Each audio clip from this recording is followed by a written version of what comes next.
Perfect. All righty. Welcome. We're so glad you're here with us this morning. My name is Chelsea. I'm here with the Cromeens Law Firm. We are a full-service construction law firm based out of Texas. And today, one of our owner here and senior managing partner, she's fantastic, Karalynn Cromeens, will be speaking with you guys this morning regarding collections, how to fortify your collection strategy, liens, so on and so forth in the state of Texas. So something that's super exciting that we'd love to share with you all this morning is tomorrow, Karalynn's book, Quit Getting Stiffed on Texas Liens and Collections, will be launching.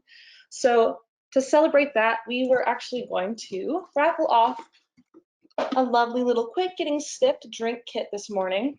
We've got branded tumblers, a signed copy of the book, Balcones whiskey, Texas pot still bourbon from Balcones, as well as some branded koozies. So if you would like to be entered in that raffle, go ahead and pop your name, company name, and email address in the chat, and we will make sure that you are included in that raffle, which we will be sharing with you all toward the end of the presentation this morning. So pop those in as you'd like. And then additionally, if you have any questions this morning as we're going through the presentation, feel free to keep those to yourself until the very end, at which point you're more than welcome to send them in the chat and I can ask them, or you can unmute yourself and ask Karalynn yourself. And I believe that is all. If you all just take courtesy to stay muted, keep your video off while we record. Other than that, that's all I've got for you this morning. So I'm going to go ahead and pass it over to Karalynn and we'll go ahead and get started. Hey guys, I'm glad that you're here. I know it's kind of a cruddy day out there, so what better day to sit in and take a collections course. Very exciting, I know. We're going to go through a lot of stuff today. I'm going to hit on it briefly. If you have questions, I can answer those afterwards, or everything's thoroughly described in the new book, Quit Getting Stiffed, which is available on Amazon. So let's dive right in, and we're going to start at the very beginning in the construction industry runs on credit. And what exactly does that mean? Can you go to the next slide? Thank you. That means, okay, there's two types of credit in the world, and that's secured and unsecured. So when you get a credit card and say you go to Lowe's or Home Depot and you run up your credit card, if you don't pay that bill, the credit card company will have to sue you, get a judgment, and then go about trying to collect it. That is an unsecured debt.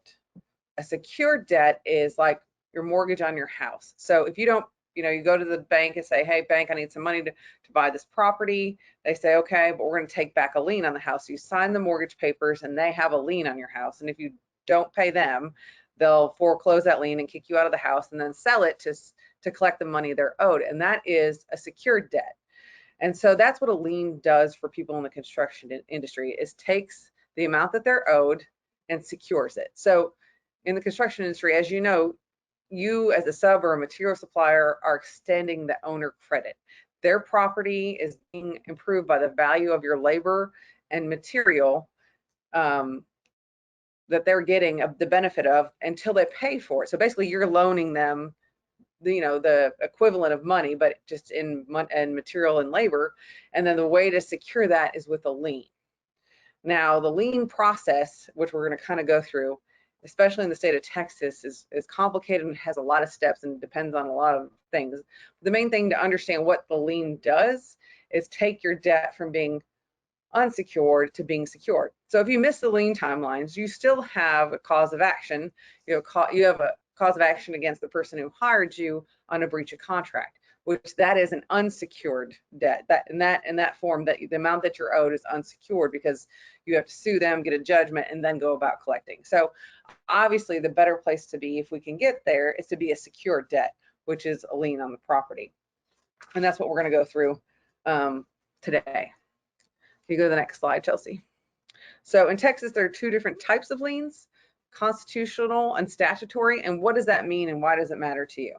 Okay, if you have a contract directly with the owner, just by virtue that he hired directly, you don't have to send all these notices. You just have to file your lien, and you have to file it before the owner sells the property. Okay.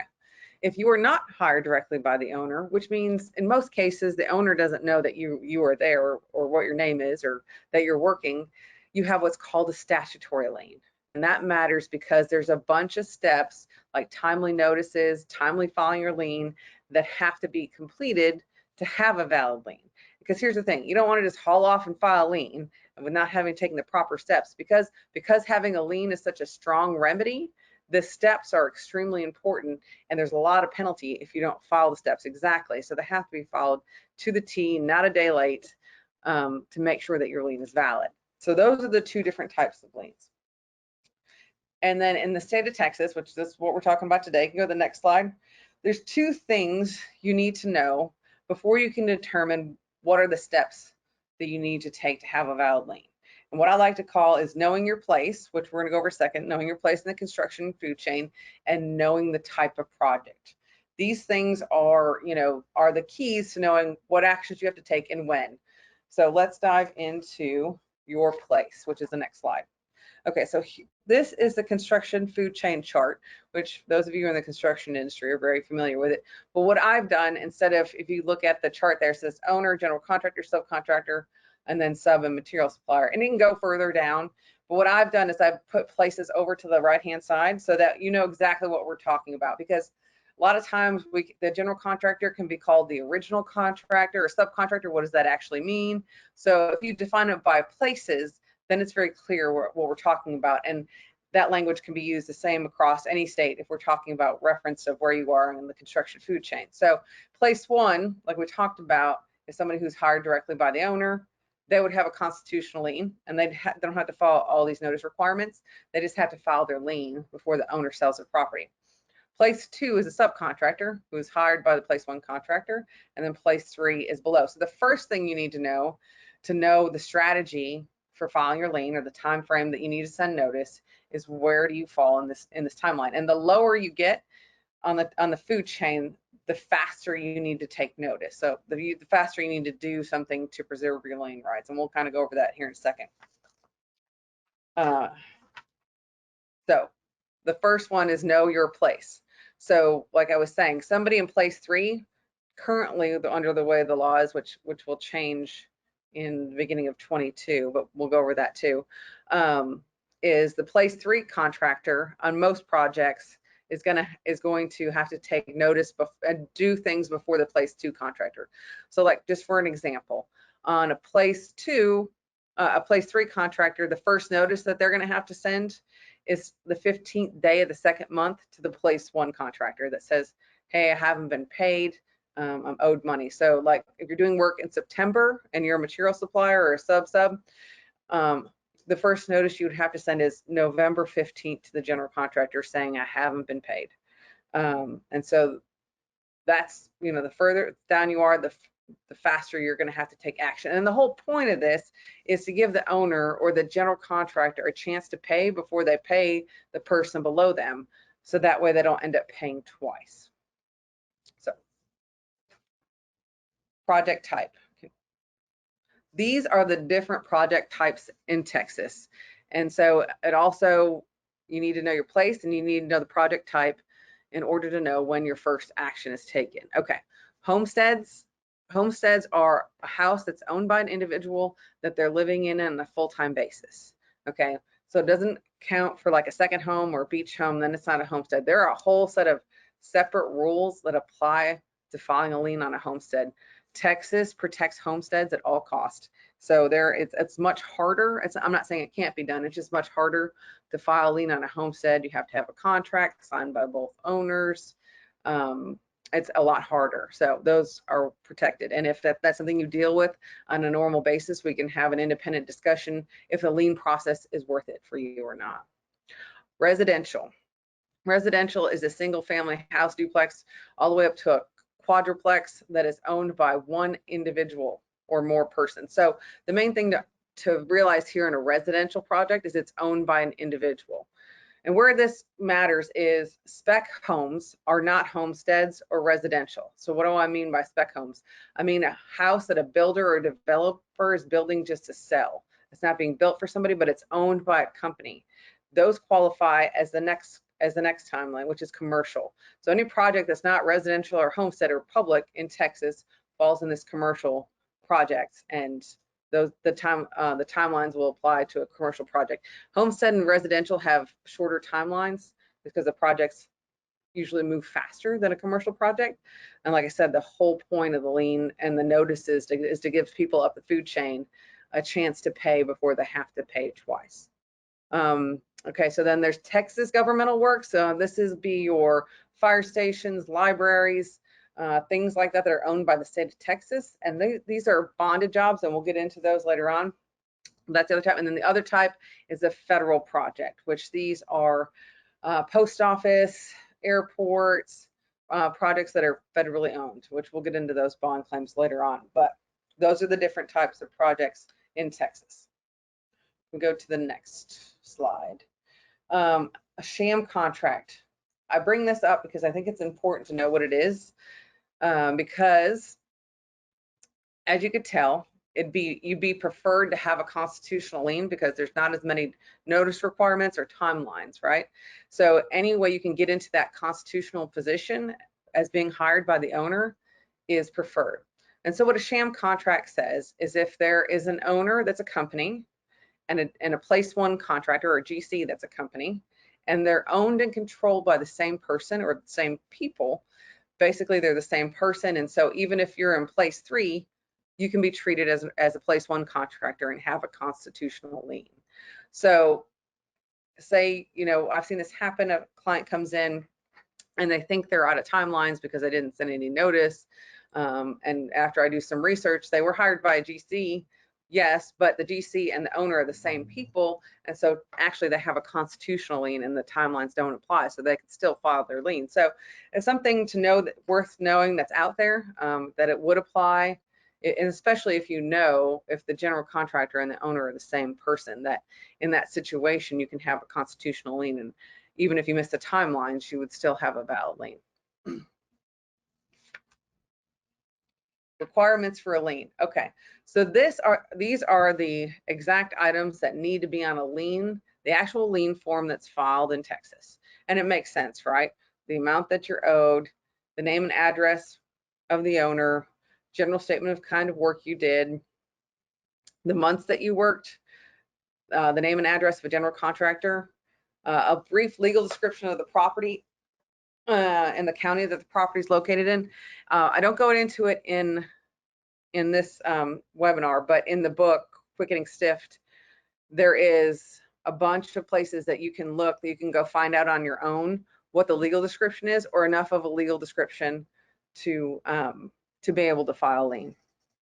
So, but a legal description has got to be on a lien, otherwise it won't be picked up when somebody's looking for looking at the property to see if there's any liens on it. So it has to have a legal description.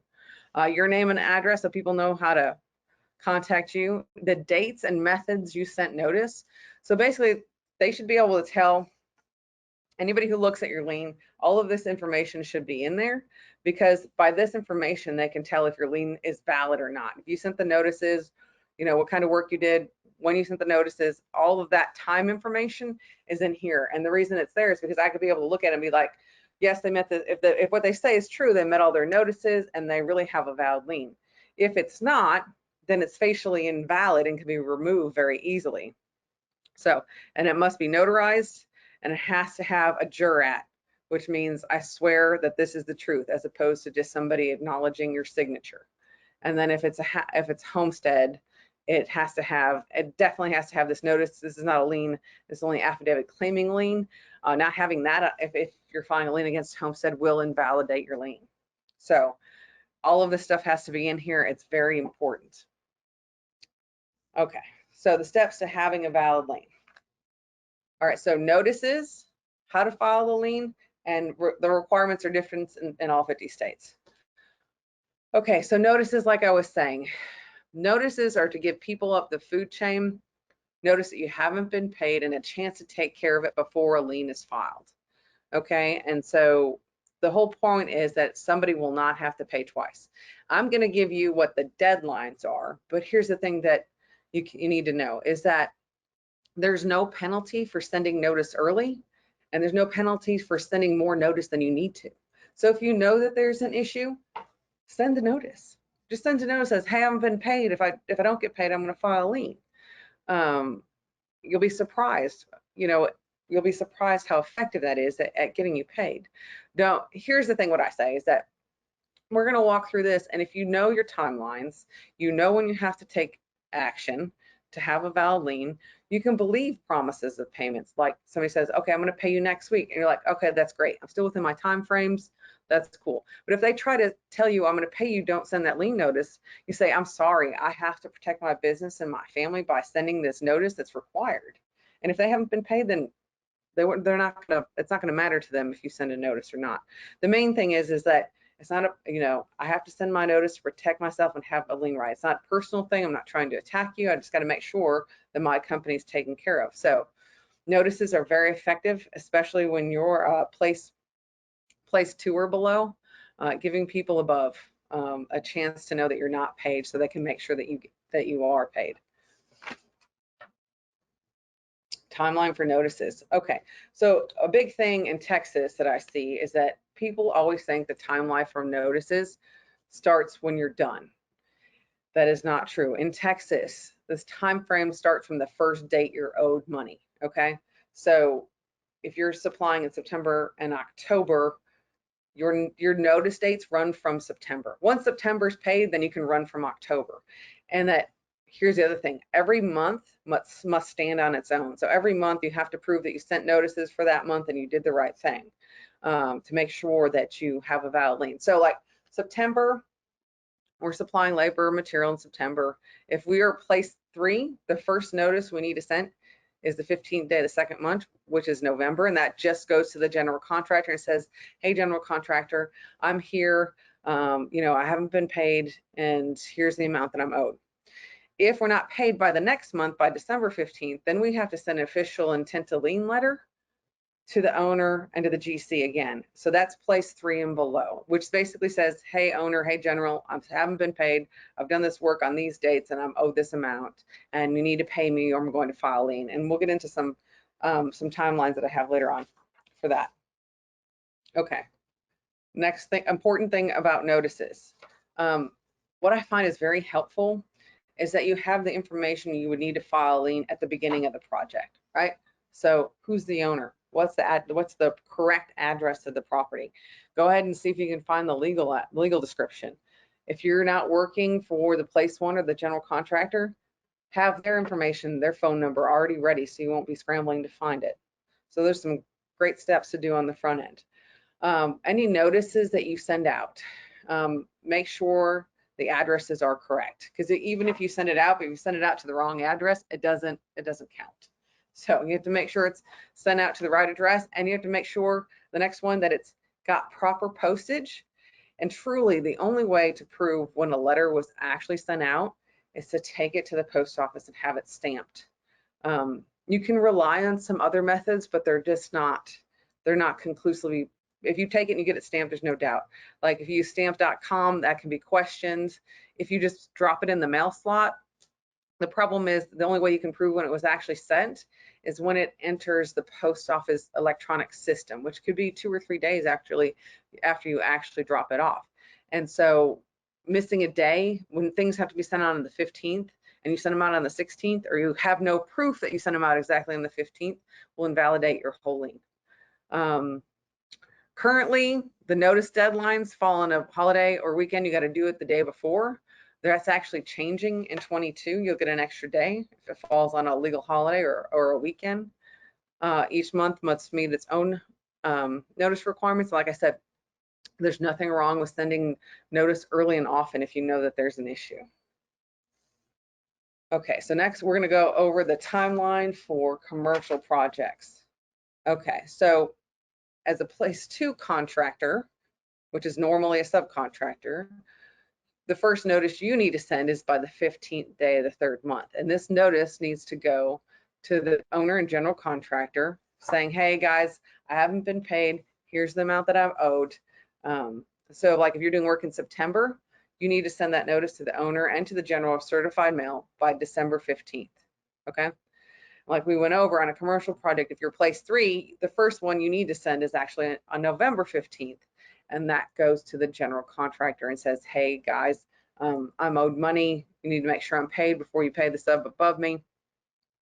Make sure, and we'll get into the specific language later on, that you add the language required to trap funds. Because once you send a notice to an owner, they're supposed to, if you have this language in your letter, hold the funds that are due to the general contractor until they make sure that you're paid.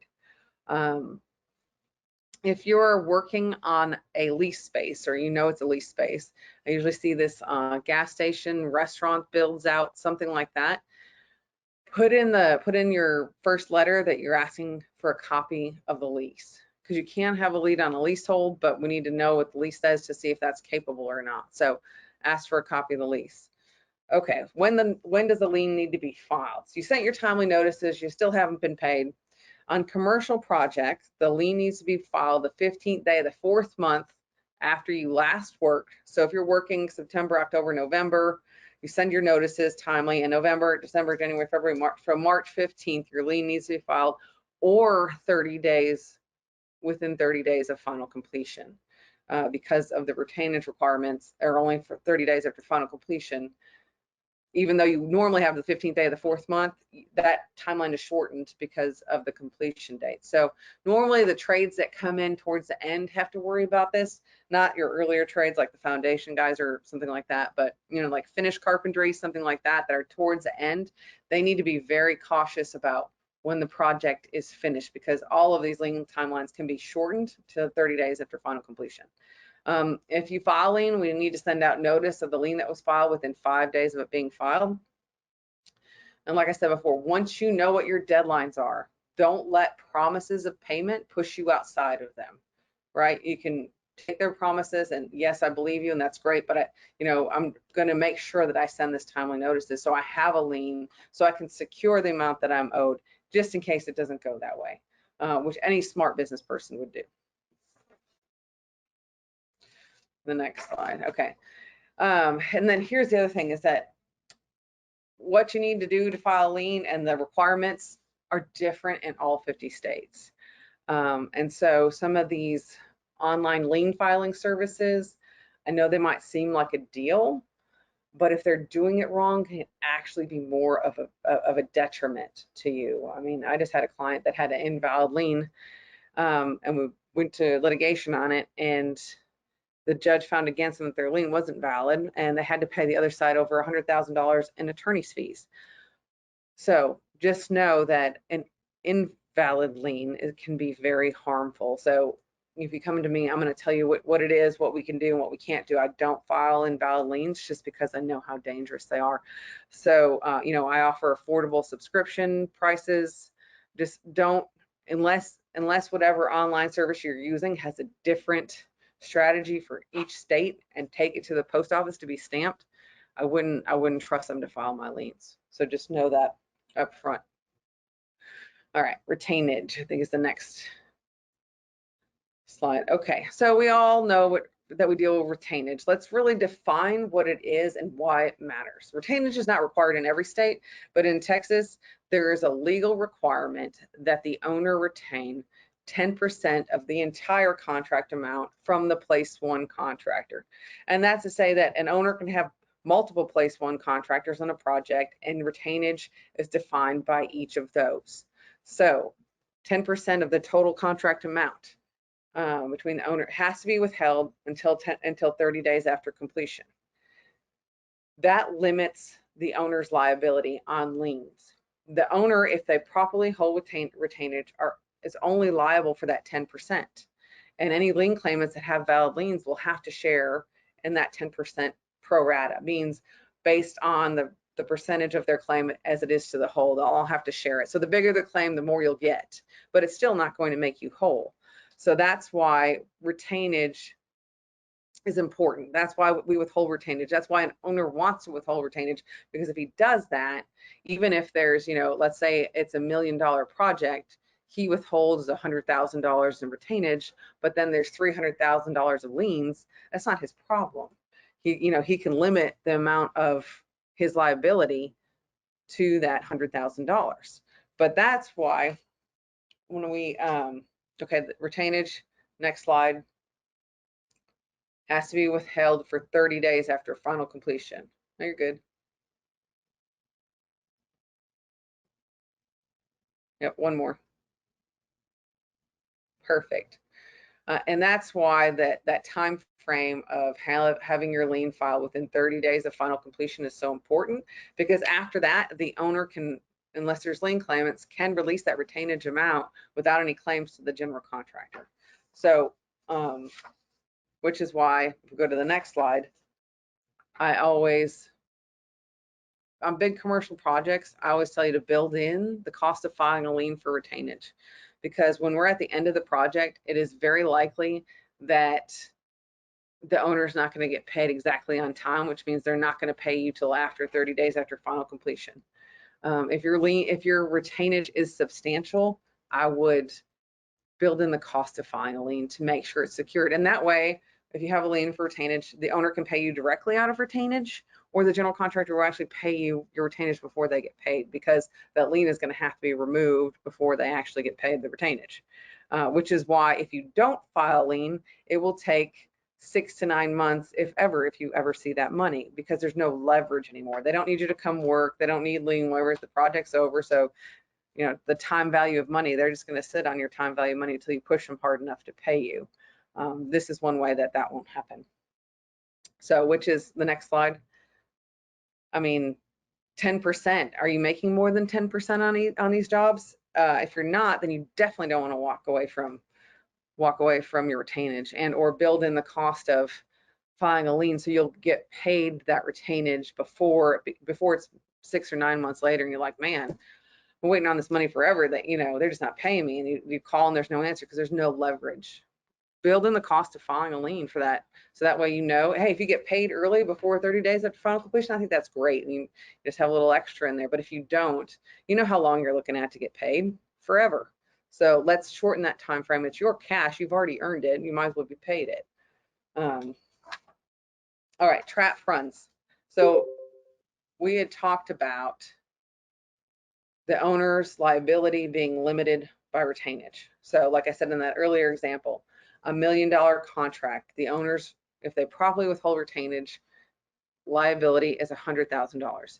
Unless when you send your notice letters early on, you send the trapping language. So that basically says, don't pay the place one anymore until you make sure that I'm paid.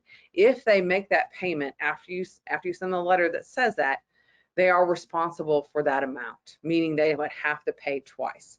And here's the thing, you can always send this notice early. Like I said, you can't send it late, but you can send it early. And the earlier you send it, the more likely you are to trap funds and make the owner's liability larger. It doesn't happen on all projects that we get into this, people fighting over the 10%, but it happens on enough that you should know that it's out there. I have at least 1 or 2 a year, big cases that, when it ends up happening, like I have a client now, they have a lien for like 60 grand and they were just going to sit on it and wait to get paid. Well, the owner sued everybody and saying, hey, there's $500,000 worth of liens. I only have $200,000 retainage. You guys split it. And so they're going to get a lesser percentage of what they're owed, unless I can prove that they sent this trapping notice early on. And I think the next slide gives you the exact language. So it has to say this whole paragraph. If the claim remains unpaid, the owner may be personally liable, and then 1, 2, and then I would put section 53056. So if you're sending any notice of non-payment at whatever point in time, just add it to that. It can't hurt. It can only increase the owner's liability. So that's always a good idea to add in there to make sure that if push comes to shove, that you could be paid the whole amount you're owed, because you have trapped funds in the hands of the owner that shouldn't have been paid to the GC until you were taken care of.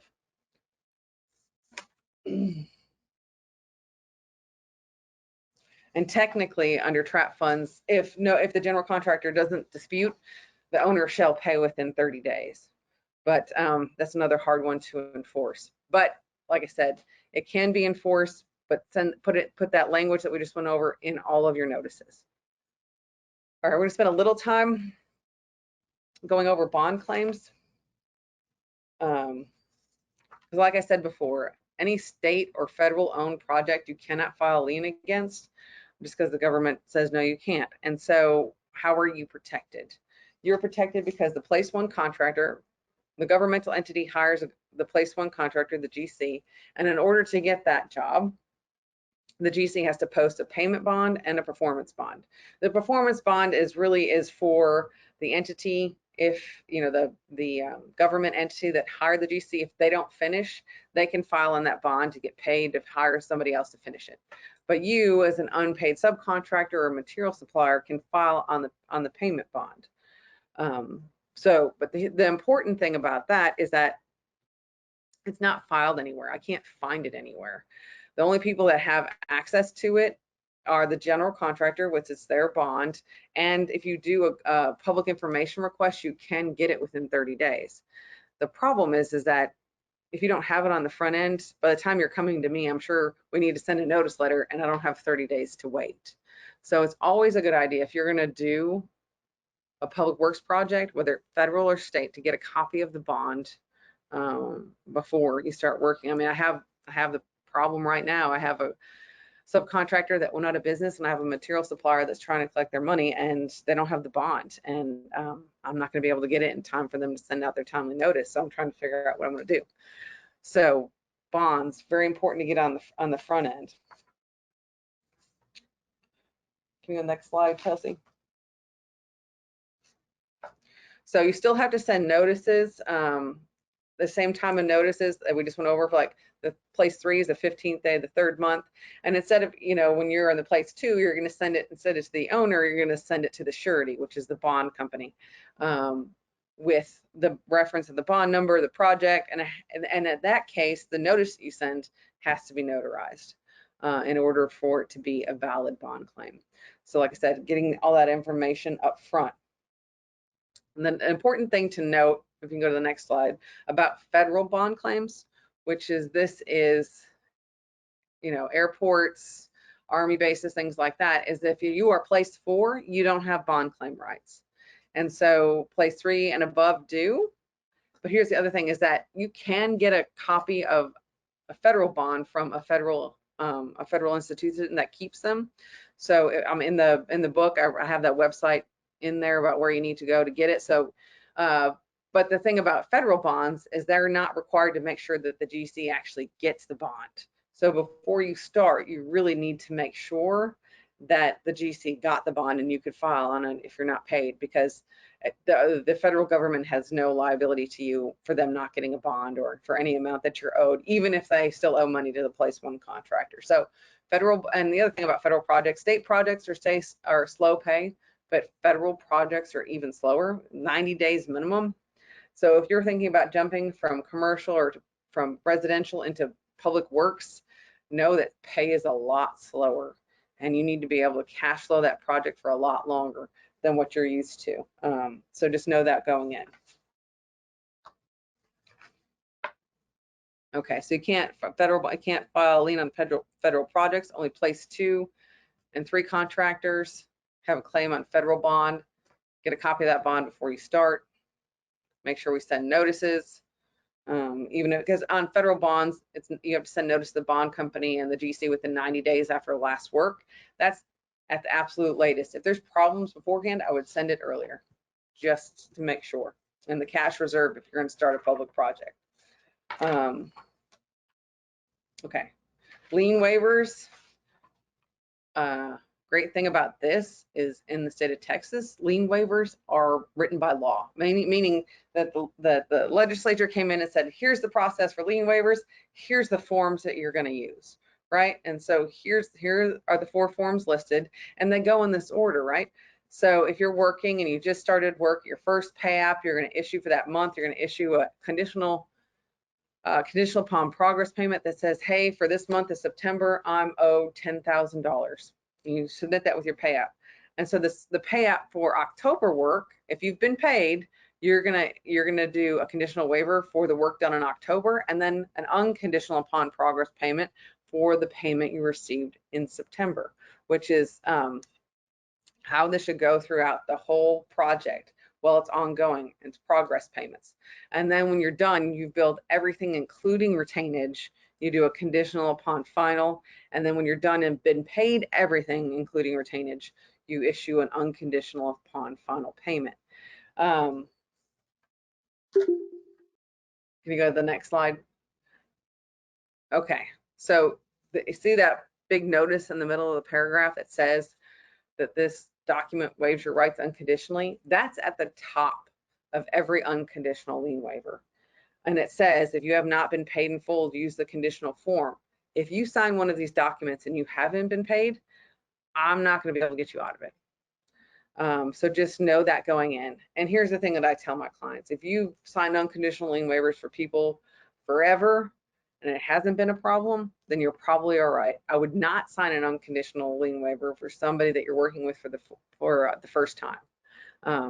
It's too much exposure, because if you sign it and it says unconditional and you haven't been paid, there's not a lot I'm going to be able to do to help you collect your money. So free copies of these lien waivers are at Subcontractor Institute. If you need to see the actual forms, subcontractorinstitute.com, I have those there, and a bunch of other great stuff too. But next slide. So lien waivers, a lien release. So we use the terms interchangeably. They do have different meanings. Lien waivers are the things that we just went through that are going on throughout the process. A lien release is what is filed after you actually filed the lien to release the lien from the real property records. So most of the time, what you're really talking about is a lien waiver as opposed to a lien release. A lien release is after you actually file the lien, and it's got to be notarized, and it's got to have reference the file number of the lien that you filed and the legal description that has to be filed once you file a lien. So just know that there is a difference. Don't sign an unconditional lien waiver if you haven't been paid. I cannot say that one enough. Lien release is filed with the county clerk. Okay, that's good. All right, let's go on to the last section, which is a consistent collection strategy. Here's the thing, regardless of whatever strategy you want to have, if you want to just do the minimum deadlines of what's required in Texas, or you want to do something that's way more proactive, whatever it is, have a process, have it in place, so you know, like, okay, at 35 days I haven't been paid, I'm going to send a notice. Consistency is the key here. Number one, being prepared and having all the information that you need if you get in a collection bind is so important to have on the front end. It's so hard to find after you're owed money or try to get any information. So that's the first thing.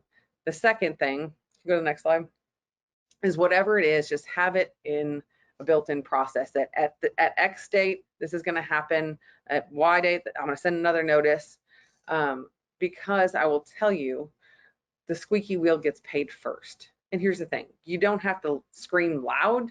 You just have to say, this is what I'm going to do every time and every time and every time. And then the people you work with will know that, hey, this is what they're going to do every time.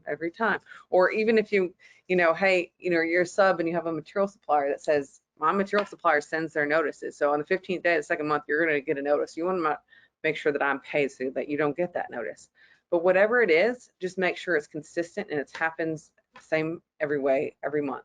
And the best way I tell my clients to do this is that at the beginning or at the end of every month, like towards the end or at the very beginning, pull an open invoice report. See which projects you're owed money on. See which ones you need to take the step on, and just do that same thing every month.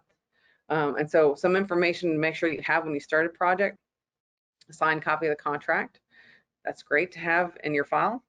Know who the owner is with their correct address and the correct project address. Great information. Follow correct lien requirements. I'm kind of biased that you should hire me, but you definitely need a good attorney that is familiar with this area specifically. You don't want your lawyer, the same lawyer that did your wills or the same lawyer that did your divorce, to be the one doing this. Just like if you came to me to do your divorce or will, I'm going to tell you, hey, that's really not what I do. I'm not going to be any good for you. This is such a finite, specific area of law that it's really important to find that person on the front end. Otherwise, you're going to be having to find them when you already need them, and then you're acting out of desperation instead of finding somebody you can really work with. So that's kind of my advice. have the strategy in place before you extended credit, before you sign that contract, or before you deliver that material. Know what you're going to do. It's always kind of a good idea to have a separate salesperson from the collection department, even if it's 2 different people in your own company. Or you can hire my firm. We have great subscription pricing to be your outside collection department. That's just something I learned on my own. It's hard to sell and collect from the same person. Keep accurate records. This is priceless, not only for your day-to-day operations of your business, but if there's a collection or if there's a dispute that has arisen, having that information is just priceless. So make sure you have all that, know your lien times and follow them. And then at the end of the day, you don't have to be embarrassed or shameful that you're asking for money for work that you've already done. I mean, we're all in business to make money and feed our families and support our companies. Knowing this process is not aggressive. It's just knowing to do what you need to do to protect yourself and your company so that your employees have jobs, so your kids can have dinner. I mean, these are things that, everybody goes to work and expect to get paid, but when you're on your own, you can't wait for a paycheck. You got to go make sure it happens. And so this is how you do that.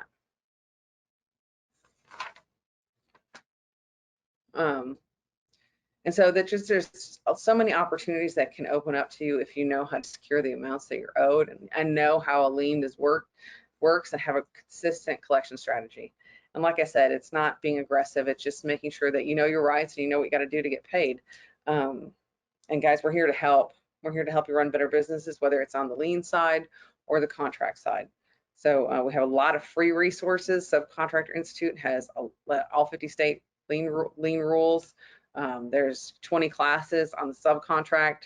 They're all free, plus 80 different forms that are free. So, we're here to help if you need us. All right. I don't know if you want to open it up to questions, Chelsea. That was a lot. Kind of briefly went over everything. That sounds good to me. We'll go ahead and open the floor for questions, everyone. If you've got a question, you're welcome to unmute yourself and ask Karalynn yourself, or you can send it in the chat as well. It looks like we already have one in the chat as well, actually. Gotcha. It says, can you please synopsize the requirements for a residential GC for timelines and letters that must be sent? How long do I have once we've stopped work for non-payment to start the process? Okay, so residential GC, are you working directly for the owner? Yes. Okay, so yes. Then basically, if you're working directly for the owner, and if it's their homestead, both of them have to sign your contract, then you really have up until any time that they sell the property to file their lien, because you would have what's called a constitutional lien. So the main thing is to make sure that if it's a house that somebody's living in, that if they're married, both spouses sign the contract, and then you can kind of set your own rules as to when you're going to file a lien. As long as you file it while they own the property, it'll be enforceable.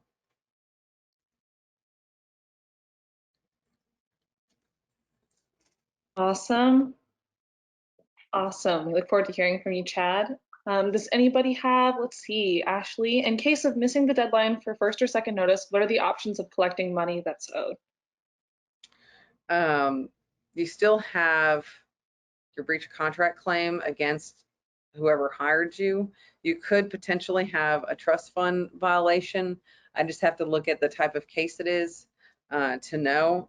You'd really be, if we miss both the notices, I would call, and then I do consultations for free. We could really dive into your particular instance and see if there's something else we can do. But if we don't have timely notice, I'm not going to recommend filing a lien, but there are other things we could talk about, options about you could talk about doing. But we'd look at the pros and cons of all that. Because sometimes suing whoever hired you, if there's not going to be a collectible defendant, might not be the best thing to do. So we'd really look at the amount that you're owed and what we could do to collect that.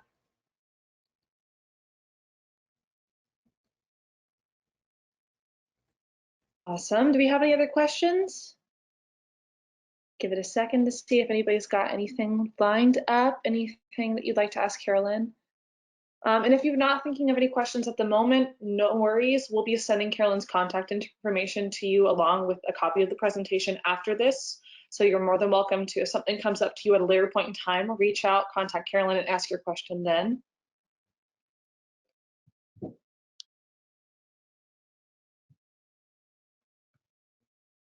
Okay, it doesn't look like we've got anything else here in the chat.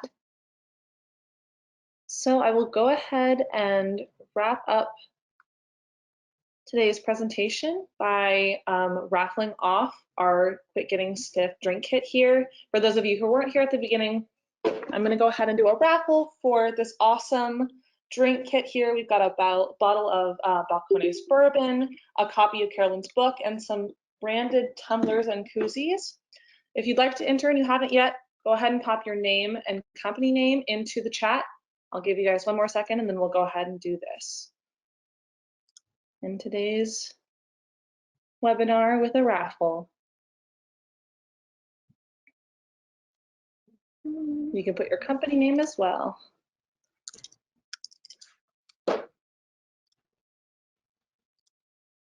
Okay. Awesome. Oh, Ashley, if you go ahead and put your name, company name, and email address in the chat, then I'll go ahead and enter you into this raffle here.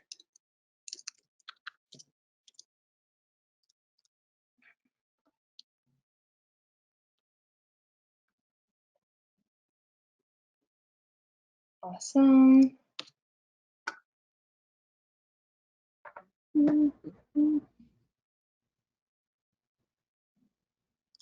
All right. We can go ahead and spin this wheel, see who's going to be the winner of our kit here. Awesome. Perfect. Congrats, Ashley. Good time to enter. So we'll go ahead and reach out to you personally via email to make sure that we can get this to you. Thank you all for joining us this morning. Hope you got to take away a lot of really valuable information. And again, like I said, if you've got any questions that come up in the future, we'll be sending out Karolynn's contact information, so feel free to reach out and ask. Thanks everyone. Guys.